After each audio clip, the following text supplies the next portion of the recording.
All right, let's do this. Life is too short to put things off, to say, no, I don't want this to happen because I don't want to suffer and all that. I've been struggling with that for a while now.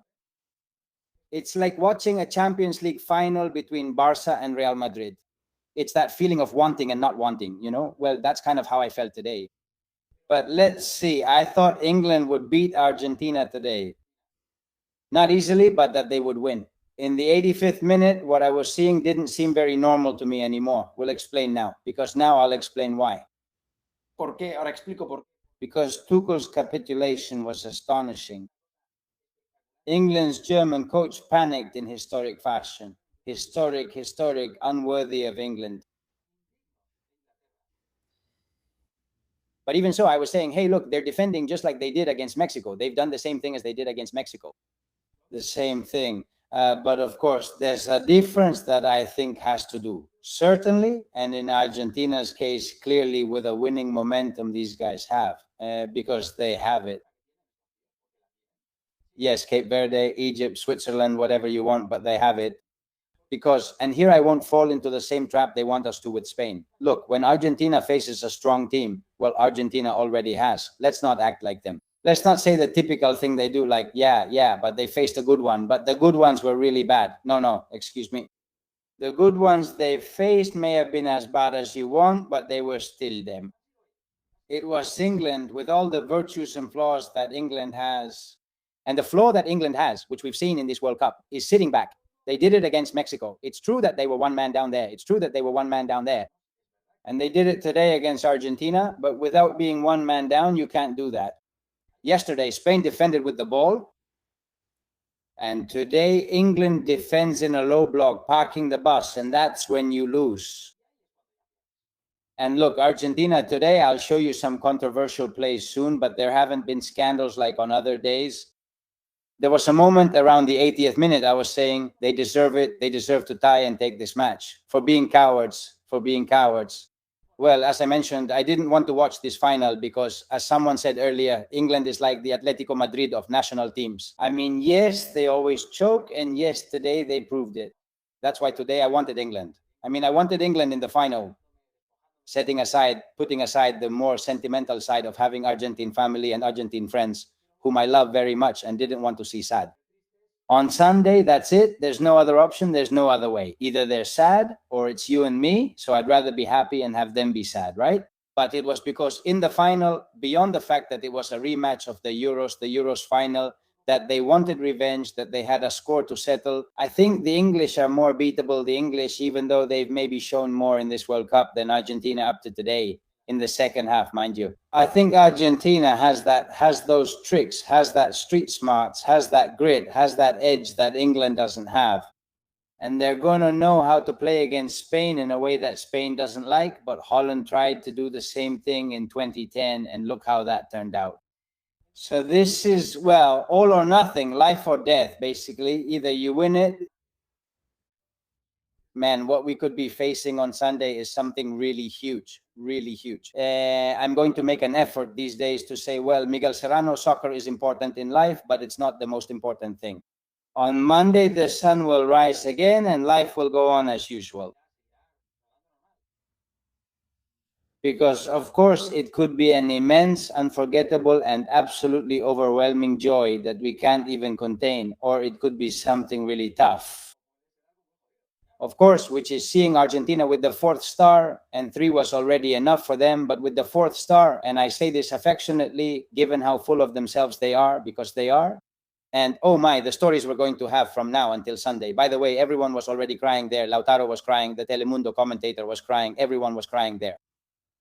And then Messi, if he wins a second World Cup in his last match with the Argentina national team, either that or Spain getting their second star. Players like Rodri, Lamine Yamal at 19 years old, Kubarsi also 19, Cucurella, Dani Olmo, Unai Simon, who has been talked about so much as a goalkeeper, and against France, he was very solid, and he's a great guy too.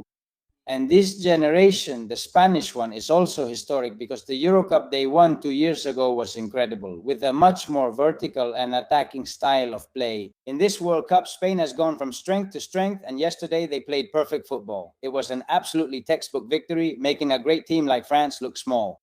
And they are two completely different ways of seeing football and a head-on collision, which I think is more than just a World Cup final. Argentina has now reached the final 7 times and Spain twice, but Argentinians are already boasting about it, which really annoys me because it's absurd. Remembering history, we've made it to 7, you to 2, you didn't exist before, we kept saying it throughout the World Cup, right? What does that even matter? But anyway, I keep quiet about that. I keep saving videos just in case I need to bring them out at some point, and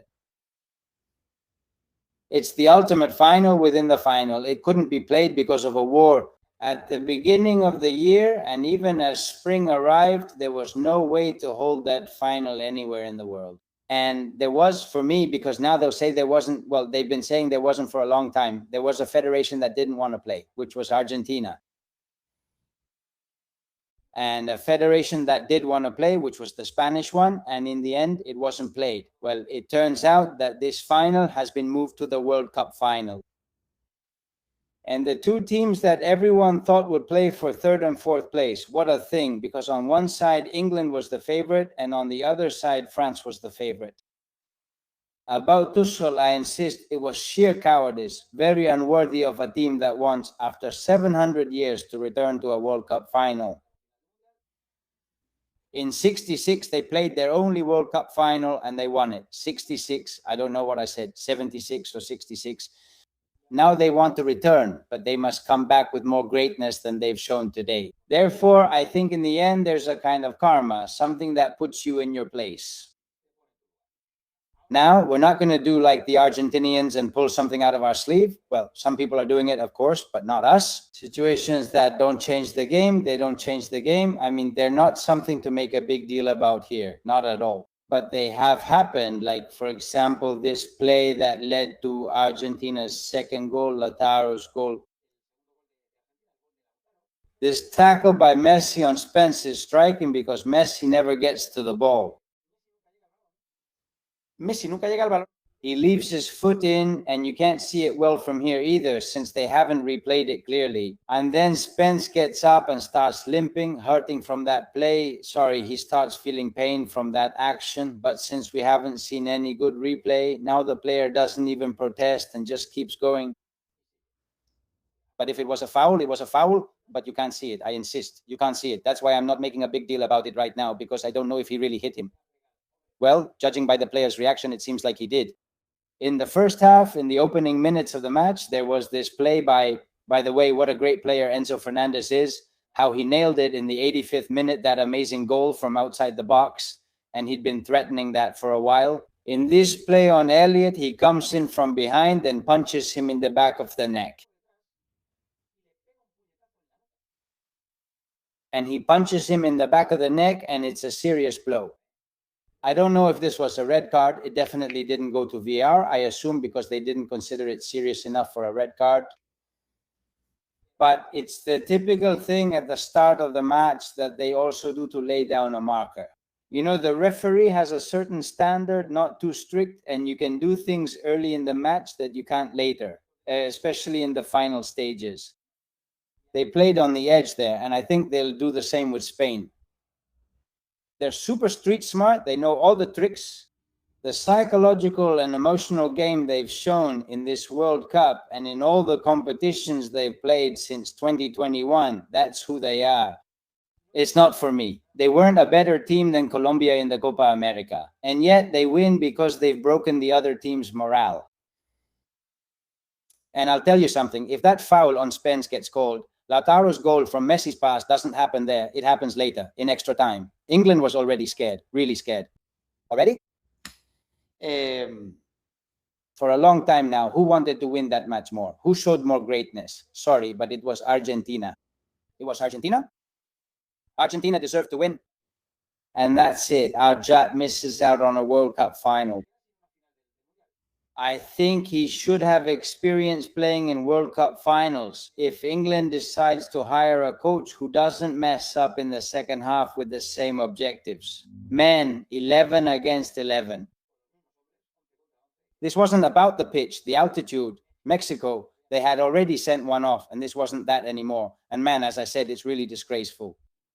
Look at this with Bellingham. It really draws attention. The match ends, it's tense, and you can hear it. There. Maybe I expected more, but did things get out of hand in the end? England hiring a coach who doesn't know the objectives?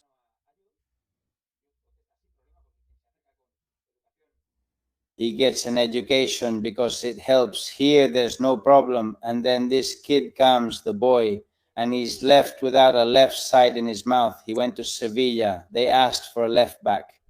He didn't attract much attention in France, but drew attention when his position changed, sometimes playing midfield. The good footballer has played little or not at all in this World Cup, unlike previous ones, if I'm not mistaken. Bellingham arrives, plus a coach is signed. What are the objectives? De refilón, He wants attention while watching, but looks at Bellingham. Bellingham hears something in Spanish, then hears boom and gets hit on the head. And then from that moment on, things get really crazy. Anyway, well, that's it. The English are really naive, honestly, really naive. I also know about them from the World Cup. Should England sign one for the World Cups? Although they compete well, except when their coach isn't there and they're out of the World Cup finals and their performance. Sign a Norwegian who was just a little short and all that, football-wise, not in terms of behavior. What about you today? Technically, I don't know, in the mixed zone. Let's see if we hear from the player later or not. He wants to get into more trouble, but it's to keep himself sharp, that's all. But honestly, when it comes to bias, there's no comparison. There's just no comparison. World Cup finals, as they say. You're going to play against a team that's going to give it their all, absolutely everything, and the English players are going to give it their all. And what about Spain's academic style of play? The second option was better than the first, but if we have to face the first one, we'll face it. Hope everything goes well for you. Give it a like if you enjoyed this video. Please subscribe to the channel and share the video, please. And what about those World Cup semifinals? And damn, signing up is part of it. I don't even know where I'm going to watch the final. I don't know with whom. They've told me, let's all watch it together and so on. Watching it with people. Are they missing out on World Cup finals? I don't handle it well because if they score a goal against us, I take it really badly. It's always that thing where a guy next to you gets happy. But anyway, I'll tell you about it later. Hiring a coach, I don't know, in a way,